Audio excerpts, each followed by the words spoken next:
Olá, pessoal, que a paz do Senhor esteja com todos vocês. Que bom estarmos aqui mais um dia. Isso significa que a misericórdia do Senhor se renovou sobre nós e que você possa abrir o teu coração, abrir a sua mente para juntos meditarmos na palavra do Senhor. Feche seus olhos, Pai. Nós queremos te agradecer, ó Pai, porque nós reconhecemos que nada somos sem o Senhor, Deus. Pai, pedimos que o Senhor venha revelar a Tua palavra a nós, Deus, nos mostra aquilo que nós precisamos melhorar nas nossas atitudes, que nós não venhamos reter só para nós, mas que nós possamos, Senhor amado, ensinar a outras pessoas a fazerem o mesmo. Pai, que a luz da Tua palavra ilumine o nosso caminho, Pai, nos dando clareza naquilo que o Senhor quer, Pai. Eu peço que o Senhor sinta-se à vontade neste momento. Deus, nada é para a nossa glória, tudo é para a Tua glória, Pai. Em nome de Jesus eu te agradeço por este momento, Pai. Sinta-se à vontade neste lugar. Este povo é Teu, Senhor, a palavra é Tua e a minha vida é Tua, Senhor amado. Nós te amamos, te desejamos. Sinta-se à vontade. Em nome de Jesus. Amém. Amém, gente. Então vamos lá. Nós iremos ler o Efésios capítulo 4, que é o dia de hoje, né? O nosso pastor, ele nos deu um plano de leitura e hoje ficou para o dia 4. E nesse plano de leitura, o pastor, ele nos orienta a fazer algumas orações em relação àquilo que nós estaremos lendo. Como eu já disse, nada como nós lermos a palavra do Senhor e orarmos ela, né? Então, assim, ó, eu quero compartilhar com vocês alguns versículos que o Senhor falou fortemente comigo. E, claro, você deve ter os teus, né? Mas como eu tô aqui, eu vou compartilhar com vocês aquilo que o Senhor ele tem falado fortemente no meu coração nesse capítulo.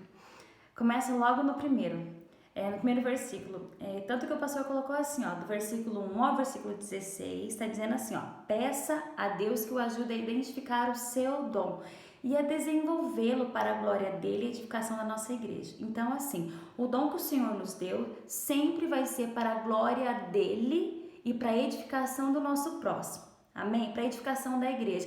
Se você canta, se você prega, se você limpa a igreja, tudo aquilo que você faz tem que ser para a glória de Deus e em serviço ao nosso próximo. Amém? Se a gente estiver agindo assim, então tá tudo certo. E também o pastor ele nos orientou para que a nossa oração também esteja direcionada para que o Espírito abençoe a liderança de nossa igreja local e para que os dons sejam bem administrados. Porque assim, ó, aqui logo já no versículo 16, lá no versículo 16 diz assim, ó: ele faz que todo o corpo se encaixe perfeitamente e cada parte, ao cumprir a sua função específica, ajude as demais a crescer, para que todo o corpo se desenvolva e seja saudável em amor.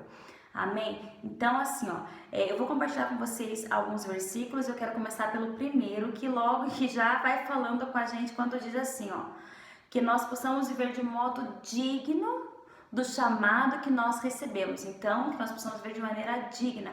Para um pouco, reflita um pouco na palavra do Senhor e veja o teu chamado, veja como que você está agindo em relação a ele. Aí que está dizendo que nós devemos ser humildes, amáveis, tolerando pacientemente os outros em amor e que nós devemos fazer todo o possível para se manterem unidos no Espírito, ligados pelo mesmo vínculo da paz. E logo em seguida são um dos versículos que eu mais acho lindo desse capítulo, que diz assim, ó: pois há um só corpo e um só Espírito. Então, tá sendo muito claro aqui, ó: assim como vocês foram chamados para uma só esperança, há um só Senhor, uma só fé, um só batismo, um só Deus e Pai de tudo, o qual está sobre todos, em todos e vive por meio de todos. Amém, gente? Aqui tá muito claro que não há outro caminho. Jesus, ele é o único caminho. Então, não adianta nós procurarmos em outros lugares, nós não iremos encontrar, nós não iremos ter uma vida que agrada ao Senhor, porque não há outro caminho, porque Jesus, ele sempre será o único caminho que nos traz a verdade e que nos leva à vida eterna, que é o que nos importa, porque a nossa vida aqui nessa terra é muito passageira, como um sopro.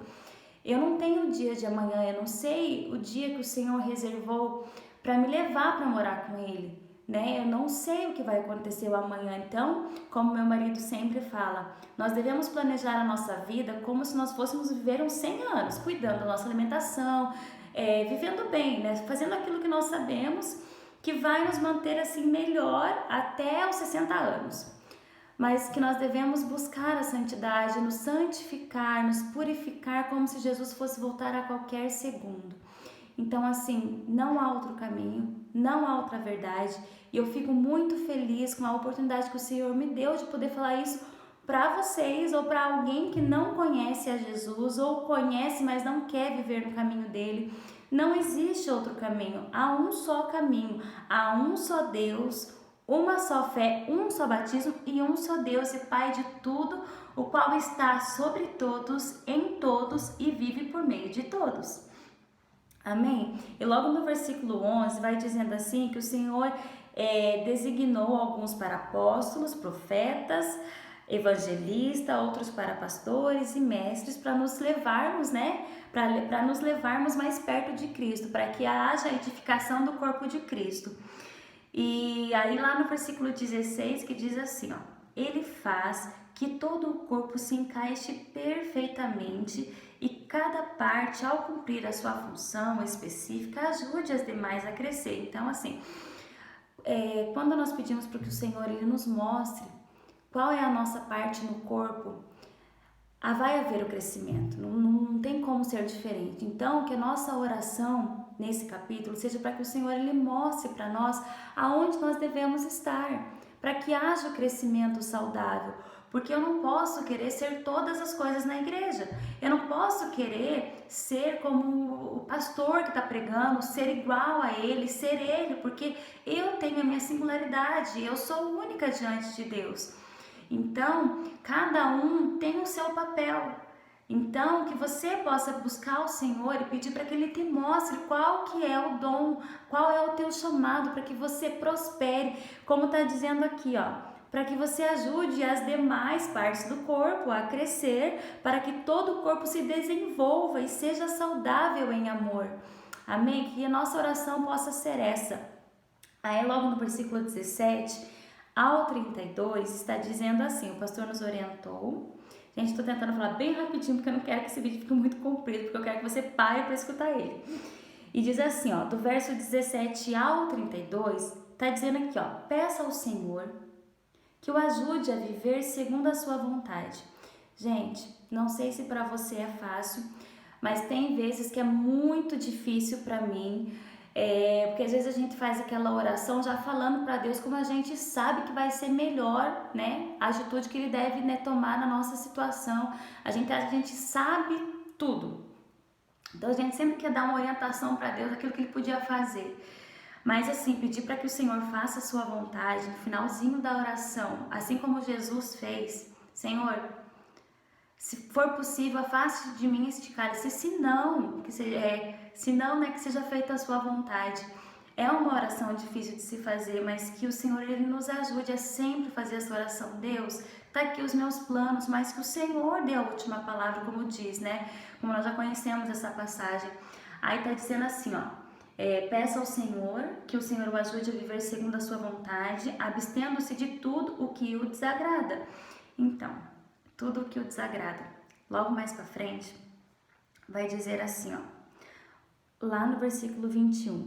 Uma vez que ouviram falar de Jesus e foram ensinados sobre a verdade que vem dele, livrem-se de sua antiga natureza e de seu velho modo de viver corrompido pelos desejos impuros e pelo engano.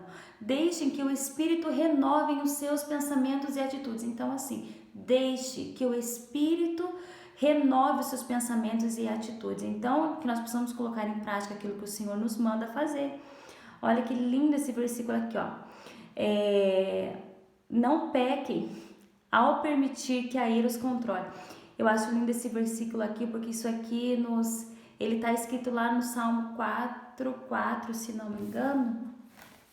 Fala bem isso, que nós não devemos pecar ao permitir que a ira nos controle, que nós devemos acalmar, né, a ira antes que o sol se ponha, pois ela cria oportunidade para o diabo. Eu acho lindo, assim como o Senhor ele fala diretamente com a gente na palavra dele mesmo. Então, assim, nós não temos que nos sentir arrepiados para fazer alguma coisa. Nós devemos fazer aquilo que nós sabemos que é certo, mesmo não nos agradando. E muitas vezes isso acontece. Nós temos que fazer porque nós sabemos que é certo fazer. E aqui o Senhor nos deixa claro, pois essa situação, se nós dormirmos assim irados e nós não nos controlarmos, porque nós temos o domínio próprio, mas às vezes nós não queremos exercer ele porque a gente quer ter razão em tudo. E está dizendo aqui, que nós agindo assim, nós estaremos dando a oportunidade para o diabo. Então, que nós possamos estar vigiando. Logo no versículo 29 diz assim, evitem o linguajar sujo e insultante, que todas as suas palavras sejam boas e úteis, a fim de dar ânimo àqueles que as ouvem. Se as suas palavras estão sendo contrárias a isso que está dizendo aqui, então, evitem o linguajar sujo e insultante, que a sua palavra seja boa, seja útil. Entendeu? Então, assim, que nós possamos colocar guardas, como o salmista falou assim, Senhor, coloca guardas e vigias nos meus lábios, para que nós não venhamos falar aquilo que te entristeça. Logo em seguida está dizendo bem isso, não entristeçam o Espírito Santo de Deus, o selo que Ele colocou sobre vocês para o dia em que nos resgatará com sua propriedade. Então, que nós possamos nos livrar de tudo aquilo que não glorifica a Deus. Livrem-se de toda amargura, raiva, ira, as palavras ásperas. Olha, as palavras ásperas, gente, às vezes a gente quer pular isso aqui e fica se apoiando só naquilo que a gente acha que é mais grave. Mas está dizendo aqui, as palavras ásperas e da calúnia, de todo tipo de maldade. Em vez disso, sejam bondosos e tenham compaixão dos outros, perdoando-se como Deus os perdoou em Cristo Jesus. Amém? Então, que nós possamos orar para que o Senhor nos livre dessas coisas que não exaltem a Ele. Amém? Então, pegue a palavra, leia de volta, ore em cima dela, que você vai ver só, a mudança vai ser verdadeira na sua vida e você não vai precisar ficar pregando, falando para as pessoas. A sua conduta, a sua vida já vai demonstrar a mudança do Senhor e você vai estar pregando com as suas atitudes. Se for preciso, você fale. Se não, que você viva. Amém? Que Deus abençoe você, o seu dia e ainda tudo aquilo que você precisa fazer no dia de hoje. Amém? Até amanhã. Que Deus os abençoe.